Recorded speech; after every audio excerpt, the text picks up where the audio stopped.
consistency doesn't guarantee that you'll be successful, but not being consistent will guarantee that you won't reach success. Welcome traders. मैंने recently angel one में trade करना चालू किया है और आज मेरे साथ एक इशू हुआ। लकीली मैं एंजल वन में सिर्फ एक 50,000 रुपीज़ का जो चैलेंज कर रहा हूँ वो ट्रेड कर रहा हूँ। मैं मेरा जो पोर्टफोलियो है वो दूसरे अकाउंट एक्चुअली फायर्स में ट्रेड करता हूँ। तो एंजल वन मैंने नया ट्रेड करना चालू किया और मुझे इसका इतना आइडिया नहीं था। इसमें एक बग है एक्चुअली जिससे मुझे आज इशू हुआ, वो मैं आप लोगों के साथ डिस्कस कर लेता हूँ so that you can learn from my mistake और आप ऐसी मिस्टेक रिपीट ना करें। बेसिकली हुआ क्या, मॉर्निंग में इन दोनों ट्रेड में मैं था और मेरा एसएल ऑलरेडी प्लेस था, लेकिन मार्केट में एक सडन मोमेंटम आया, जैसा आपको पता होगा आज आया था। उसके कारण क्या हुआ, जल्दी से एग्जिट करना पड़ा।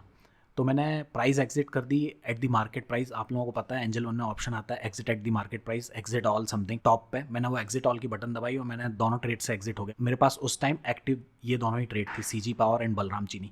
मैं दोनों से एग्जिट हो गया, पर एग्जिट होने के बाद भी समहाउ एंजल वन ने मेरे स्टॉप लॉस को डिसेबल नहीं किया। जनरली क्या होता है, अगर आप ट्रेड से एग्जिट हो जाते हैं तो एंजल वन में भी ये होता है। एक्चुअली अगर आप देखेंगे एचडीएफसी में, आज खुद मैंने ट्रेड किया एचडीएफसी में, अगर आप देखेंगे यहाँ पे मैंने एचडीएफसी को सेल किया था, यहाँ पे मैंने उसको बाय बैक कर लिया और उसी के साथ ये सेम टाइम पे 1359.22 पे 1359.22 पे ये ऑर्डर कैंसिल भी हो गया।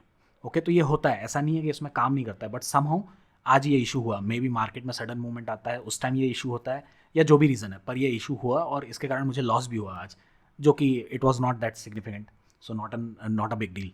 तो अगर आप देखेंगे बलराम चीनी में मैं 951, 951, 39 दोनों पे मार्केट प्राइस में एग्जिट कर दिया था। इस ऑर्डर पे आप देख सकते हैं 4450 ये मेरा ट्रेल्ड एसएल था। ओके, 4450 पे जैसे ही मार्केट प्राइस वापस ऊपर आने लगी तो 4450 पे इनने 951 पे मेरा ऑर्डर 47 पे समवेयर अराउंड 8 सेकंड्स बाद इनने मेरा वो ऑर्डर एग्जीक्यूट कर दिया, बाय कर दिया।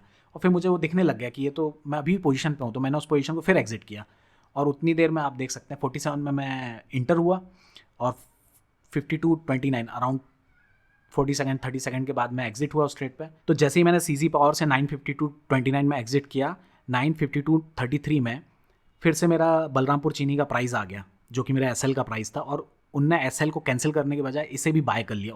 उसके कारण मेरी एक और ट्रेड एग्जीक्यूट हो गई और मुझे अगेन अनदर एग्जिट करना पड़ा।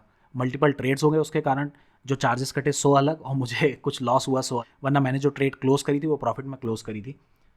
तो इस चीज़ का आप लोग ध्यान दीजिए जब भी आप ट्रेड करते हैं। आप बड़े फंड से, लकीली मैं बड़े फंड से ट्रेड नहीं कर रहा था इस प्लेटफॉर्म पे।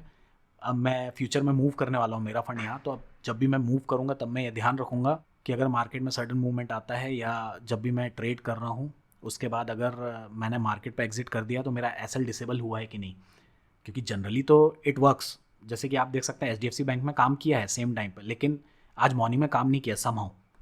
यही मुझे एक्सप्लेन करना था आप लोगों को। तो बी अवेयर, ये चीज़ हो सकती है, मे बी आप लोगों को बड़ा लॉस हो सकता है इसके कारण, तो ध्यान दीजिए इन सब चीज़ों पे। Okay, that's it from my side, thank you guys.